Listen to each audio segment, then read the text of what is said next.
বর্তমান যারা সিদ্দিকুল্লাহর অনুগামী, সিদ্দিকুল্লাহ চৌধুরীকে যারা ভালোবাসেন, যারা তাকে ফলো করেন, তারা বলুন যে আপনি 15 বছর ক্ষমতায় ছিলেন, 15 বছর দায়িত্ব নিয়েছিলেন, এ কমের ওপরে আপনি ভোট নিয়ে পার্লামেন্টে গেছিলেন, আজ আপনার জবান বন্ধ কেন? কেন আপনি নীরব?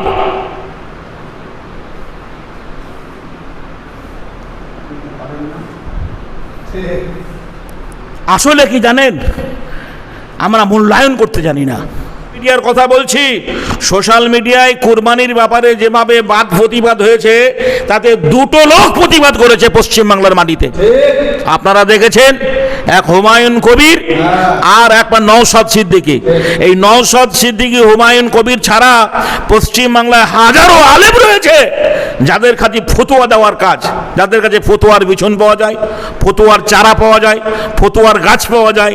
মানে ওরা ফতোয়া নিয়ে মানুষকে বিভ্রান্ত করবে, ওরা ফতোয়া দিয়ে মসজিদ আলাদা করবে, ঈদগাহ আলাদা করবে, ইমামকে বিতাড়িত করবে, গ্রামে ফাটল ধরাবে, সমাজে অশান্তি করাবে। সেই সমস্ত আলেমদের জবান কই আজ? তাদের জবান কেন নেই? তাদের জবান কেন বন্ধ? তারা কেন নীরব অবস্থায় রয়েছে? তারা পারে না সাধারণ মানুষকে সান্ত্বনামূলক কিছু কথা বলতে, পারে না তারা মানুষকে সেইভাবে আনতে যে আপনারা বিচলিত হবেন না, উত্তেজিত হবেন না, আপনারা সংযতভাবে আল্লাহকে ডাকেন, আল্লাহর উপরে ভরসা করেন, আল্লাহ সব সমস্যার সমাধান করে দেবে। এ কথা কেন তারা বলে না? আমার বক্তব্য হচ্ছে এটাই, আপনারা যাদেরকে ধর্মগুরু বলেন, ধর্মযাজক বলেন, যাদেরকে ধর্মনায়ক বলেন, জি, তাদেরকে জিজ্ঞাসা করুন এখানে আপনাদের ভূমিকা নেই কেন? এখানে আপনাদের ভূমিকা নেই কেন? এখানে আপনাদের জবান বন্ধ হয়ে গেছে কেন? আর যারা দায়িত্বশীল মানুষ, যারা সমাজের দায়িত্ব নিয়েছেন, যারা বলেন আমরা দায়ী, যারা দাওয়াত দেন অর্থের বিনিময়ে, টাকার বিনিময়ে, তাদের জবান কেন বন্ধ?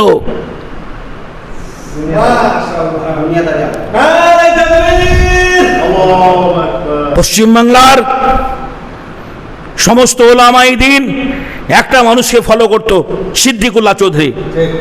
জি, আরে সিংহ বুড়ো হয়ে গেলে তার দাম থাকে না। সিংহ বুড়ো হয়ে গেলে জি শ্রীগালেও তার মুখে পেচ্ছাপ করে।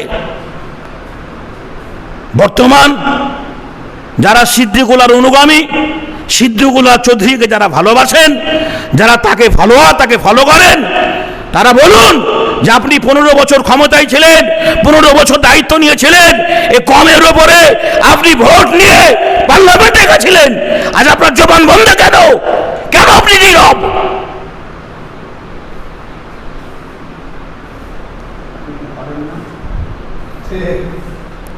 আসলে কি জানেন, আমরা মূল্যায়ন করতে জানি না। তাই সমাজের মানুষের কাছে করজোড়ে আবেদন, আপনারা বক্তার বক্তৃতা মূল্যায়ন করুন,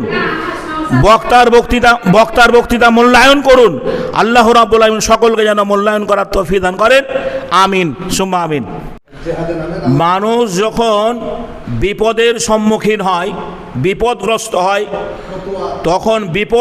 হয়, বিপদের সম্মুখীন হয়, তখন যারা ধর্মগুরু, ধর্মযাজক, যাদেরকে মানুষ ধর্মযাজক ভাবে, ধর্মগুরু ভাবে, ধর্মের নায়ক ভাবে, তাদের উচিত সেই সমস্ত অসহায় মানুষদের কিছু না করলেও মুখের মাধ্যমে, জবানের মাধ্যমে তাদেরকে সান্ত্বনা দেওয়া, জগনের মাধ্যমে সান্ত্বনা দেওয়া, সাহসিকতা যোগা। কিন্তু পশ্চিমবাংলায় এত বিপদ গেল, কুরবানিকে সামনে রেখে আমাকে কেউ পয়সা দেয়নি, কেউ বলতে বলেনি। আপনারা সোশ্যাল মিডিয়ার কথা বলছি, সোশ্যাল মিডিয়ায় কুরবানির ব্যাপারে যেভাবে প্রতিবাদ হয়েছে, তাতে দুটো লোক প্রতিবাদ করেছে পশ্চিমবাংলার মাটিতে। আপনারা দেখেছেন, এক হুমায়ুন কবির আর একবার নওশাদ সিদ্দিকী। এই নওশাদ সিদ্দিকী, হুমায়ুন কবির ছাড়া পশ্চিমবাংলায় হাজারো আলেম রয়েছে যাদের কাছে ফতোয়া দেওয়ার কাজ, যাদের কাছে ফতোয়ার বিছন পাওয়া যায়, ফতোয়ার চারা পাওয়া যায়, ফতোয়ার গাছ পাওয়া যায়। মানে ওরা ফতোয়া নিয়ে মানুষকে বিভ্রান্ত করবে, ওরা ফতোয়া দিয়ে মসজিদ আলাদা করবে, ঈদগাহ আলাদা করবে, ইমামকে বিতাড়িত করবে, গ্রামে ফাটল ধরাবে, সমাজে অশান্তি করাবে। সেই সমস্ত আলেমদের জবান কই আজ? তাদের জবান কেন নেই, তাদের জবান কেন বন্ধ, তারা কেন নীরব অবস্থায় রয়েছে? তারা পারে না সাধারণ মানুষকে সান্ত্বনামূলক কিছু কথা বলতে, পারে না তারা মানুষকে সেইভাবে আনতে যে আপনারা বিচলিত হবেন না, উত্তেজিত হবেন না, আপনারা সংযতভাবে আল্লাহকে ডাকেন, আল্লাহর উপরে ভরসা করেন, আল্লাহ সব সমস্যার সমাধান করে দেবে। এ কথা কেন তারা বলে না? আমার বক্তব্য হচ্ছে এটাই, আপনারা যাদেরকে ধর্মগুরু বলেন, ধর্মযাজক বলেন, যাদেরকে ধর্মনায়ক বলেন, জি তাদেরকে জিজ্ঞাসা করুন এখানে আপনাদের ভূমিকা নেই কেন? এখানে আপনাদের ভূমিকা নেই কেন? এখানে আপনাদের জবান বন্ধ হয়ে গেছে কেন? আর যারা দায়িত্বশীল মানুষ, যারা সমাজের দায়িত্ব নিয়েছেন, যারা বলেন আমরা দায়ী, যারা দাওয়াত দেন অর্থের বিনিময়ে, টাকার বিনিময়ে, তাদের জবান কেন বন্ধ?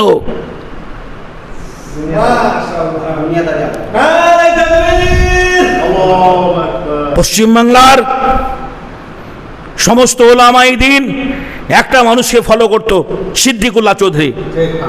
জি, আরে সিংহ বুড়ো হয়ে গেলে তার দাম থাকে না। সিংহ বুড়ো হয়ে গেলে জি শ্রীগালেও তার মুখে পেচ্ছাপ করে।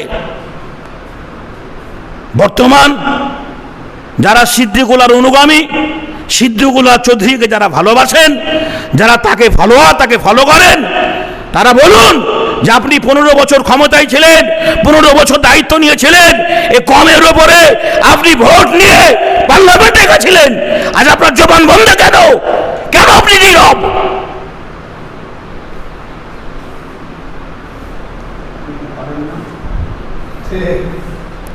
আসলে কি জানেন, আমরা মূল্যায়ন করতে জানি না।